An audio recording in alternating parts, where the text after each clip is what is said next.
Bonjour et bienvenue à toi dans le podcast Oser sa voix qui t'aide à faire de ta voix ton allié numéro 1. Je m'appelle Mélanie, je suis coach vocal et thérapeute et ma mission c'est d'accompagner les personnes qui manquent de confiance en elles à se connecter à soi par le biais de la voix.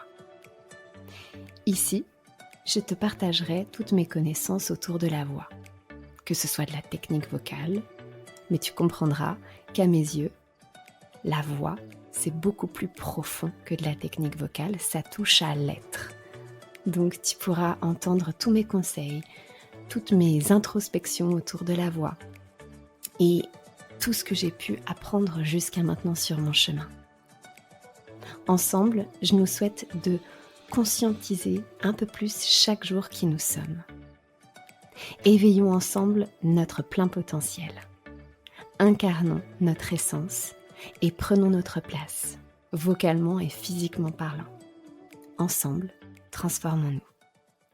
Allez, c'est parti. Je suis ravie de te retrouver dans le podcast d'aujourd'hui où j'aimerais te parler dans la continuité de l'épisode juste avant. En fait, comment ça se passe un coaching vocal ?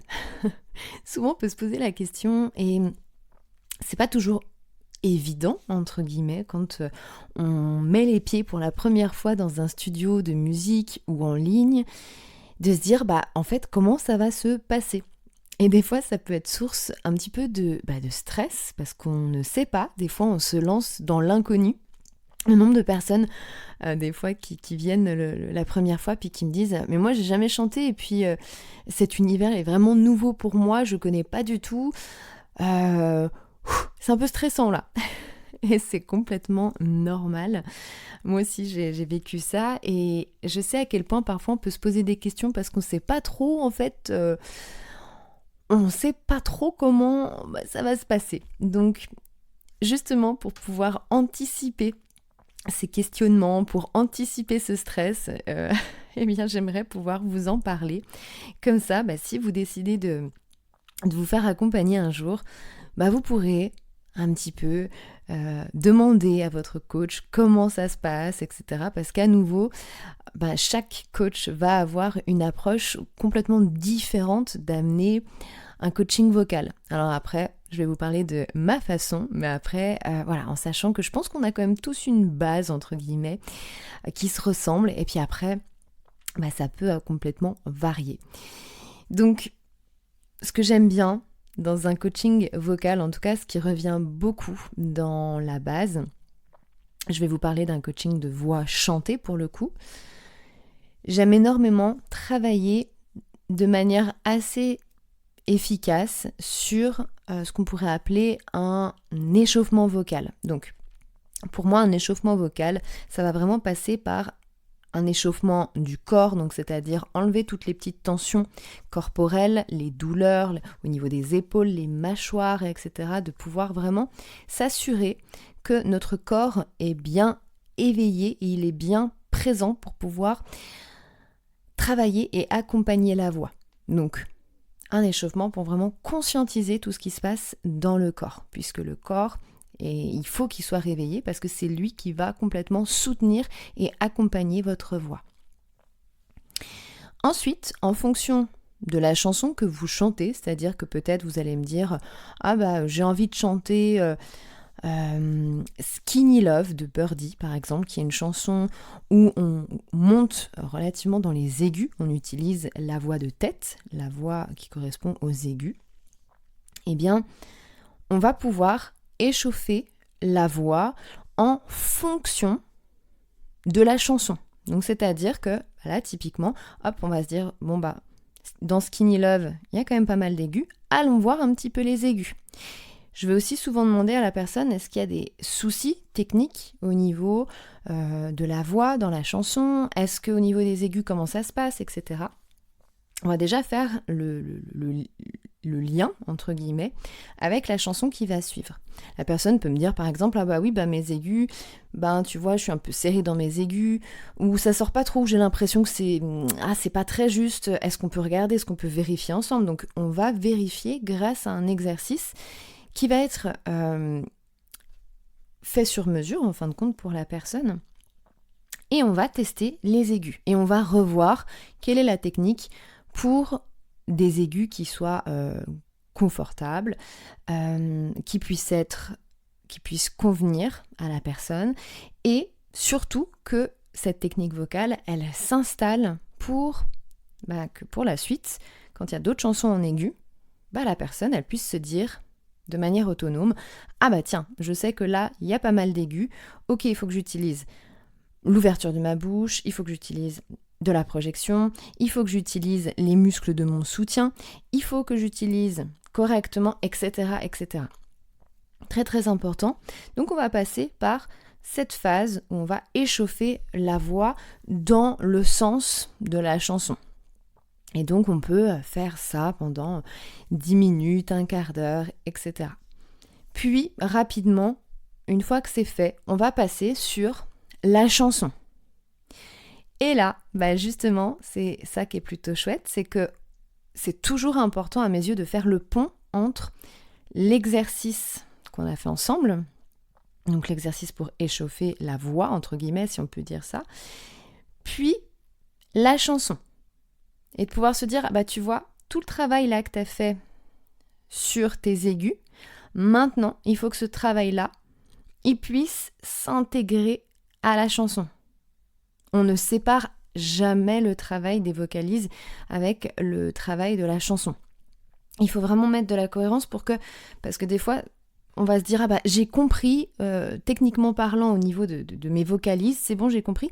Par contre, dès qu'on met des mots dessus, dès qu'on chante, dès qu'on place le texte, là, il va y avoir un problème. On va se dire, mince, mais en fait, j'arrive plus à utiliser les techniques que j'utilisais dans mes vocalises. Du coup, le pont ne se fait pas et c'est vraiment trop dommage.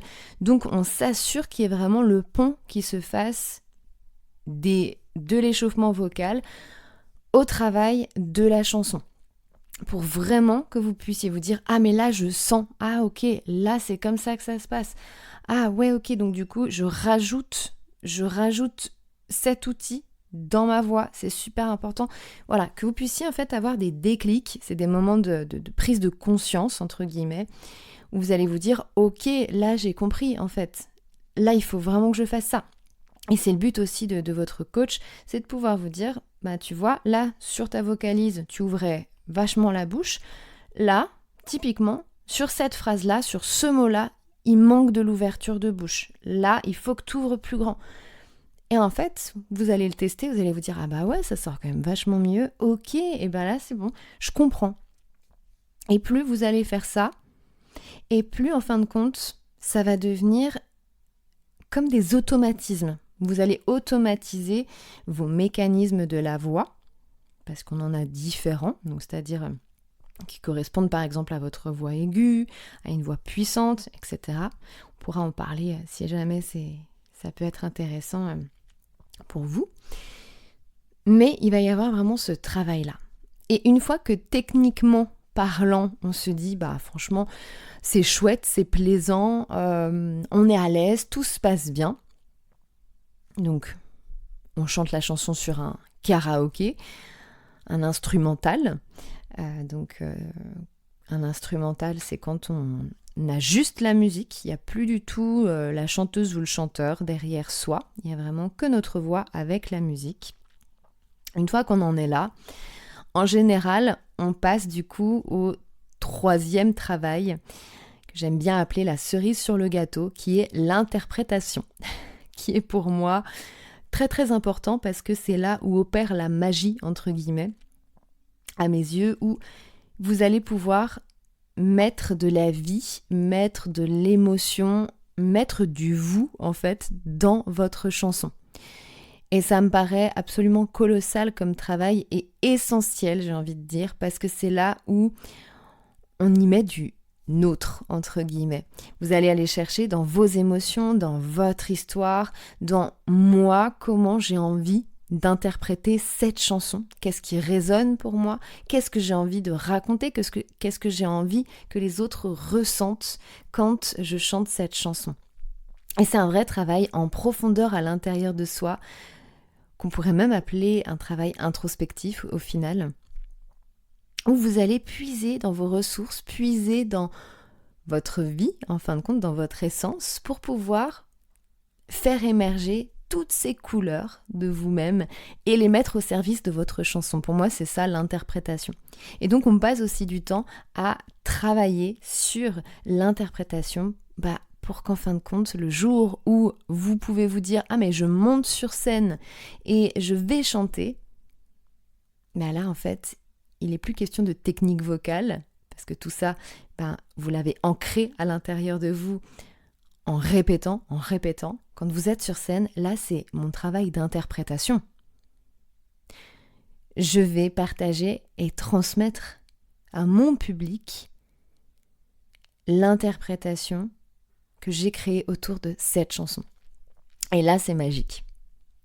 Donc voilà, comme vous pouvez vous en rendre compte, le travail de la voix est vraiment passionnant, j'ai envie de dire.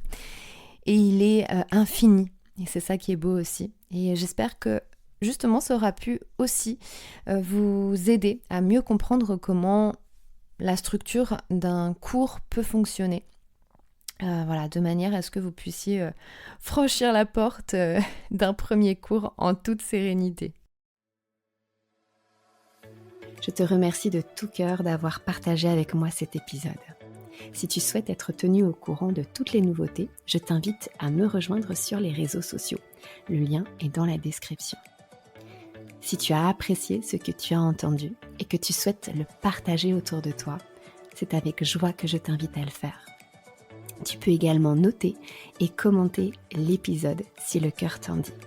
Car si le podcast évolue, c'est surtout grâce à toi. Je te remercie et je t'envoie de douces pensées.